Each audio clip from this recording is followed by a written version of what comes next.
So the Silvani, who live in the Dolomites of northern Italy, are sort of a cross between a gnome and a larger forest spirit, but they're definitely short, 2-3 feet in height at most.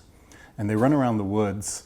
Silvano comes from the old Latin word selva, which means forest. Wearing sort of fur capes trimmed with red fabric. And so if you see this sort of flash of red in the woods out of the corner of your eye and then you turn to look and there's nothing there, many of the old timers in the Dolomites will say, oh, you saw a Silvano. You should go back there and see what else you can find. But the Silvani are, somewhat mischievous and somewhat helpful, and generally, despite their trickery, they're always compassionate for us humans who are always getting into trouble and not really understanding how to interact with nature in an incredibly smooth way. So Italians turn to the Silvani for ways to reconnect with nature and ways to heed the counsel of the forest and the wisdom of the forest.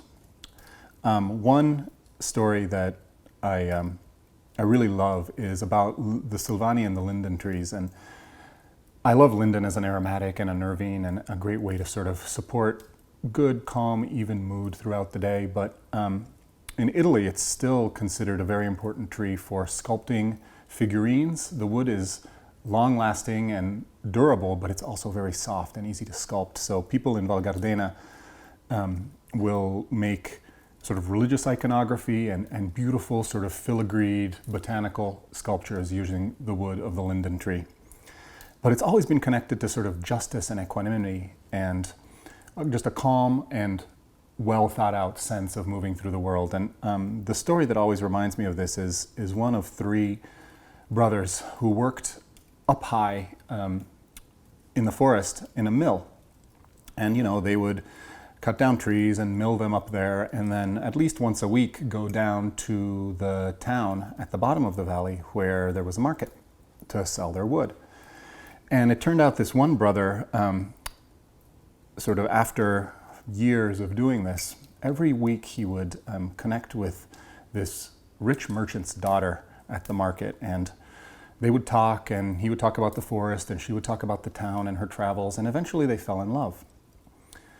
And so it came to be that one day he got up the courage to ask this woman's father if they could get married, if he could have her hand in marriage. And so, he came down with his 2 brothers, and they approached the merchant and they said, hey, I'd really love to marry your daughter. We've been talking for a long time, and I think we're a really good match. And the merchant, didn't even think about it twice. He looked at this guy who worked up in the mill in the forest and was poor, and he said, absolutely not. My daughter will never marry someone like you, so just put it out of your mind and never going to hear about it again. And he was not happy about this, but times being what they were and respecting elders, he decided that he was not going to pursue that, and he had to just let it go.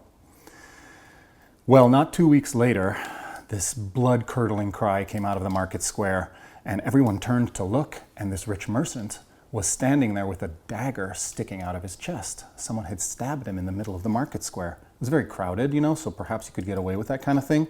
And suspicion immediately fell upon this brother from the lumber mill, mostly because everyone knew the history and he was standing right next to the guy when it happened.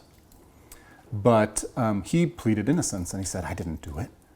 But immediately he was hauled off to the town elder, and the town elder said, well, circumstantial evidence and your history points to the fact that you're guilty. I really think that you are, and we're going to have to put you to death. And the merchant was pleased with this, but just as they were about to take him off to the executioner, the other 2 brothers showed up and simultaneously confessed to the crime.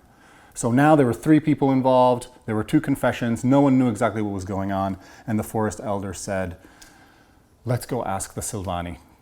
Because at that time, people, they connected with the forest spirits and with the fairies a lot more than we do now. So they walked off to this grove of linden trees where there were these sort of bigger mother trees and then smaller saplings all around. This was a place where they knew the Silvani would come. And so the elder said, hey, I'm bringing this guy here. We really think that he murdered this merchant, and we just want to ask you for your wise counsel on justice. And after a couple minutes, this little man with a big long beard and a little red hood came out of the forest and said, "Okay, very, very interesting. Well, I can't tell you what happened, but I will tell you this. All three brothers must uproot a linden sapling from right here, take it back to the town, and plant it upside down. Branches in the ground, roots sticking up. And if you do this, the one who's guilty, their tree will not thrive. But the one who is innocent, the tree will sprout leaves from its roots and will continue to grow." And so each brother pulled up a tree and they brought it down into the town and they planted them in the town square. And, they had to wait a couple months, but pretty soon it was clear that all three of those linden trees were thriving and sprouting and growing new fresh leaves out of their roots, even though they were planted upside down. And so this left everyone in a conundrum, but they basically said, well, it must have been someone else. It couldn't have been any of you three. And so they let the brother off the hook. And the merchant's daughter said, well, now that my dad is dead and this guy is innocent because of what the linden tree said, could we get married? And the town elders thought that that sounded like a fine idea. And so everyone got married. And as the story goes, they lived happily ever after. And the linden trees grew to overspread the entire village square. And ever since that day, the elders of the town held council under those trees and meted out justice from there.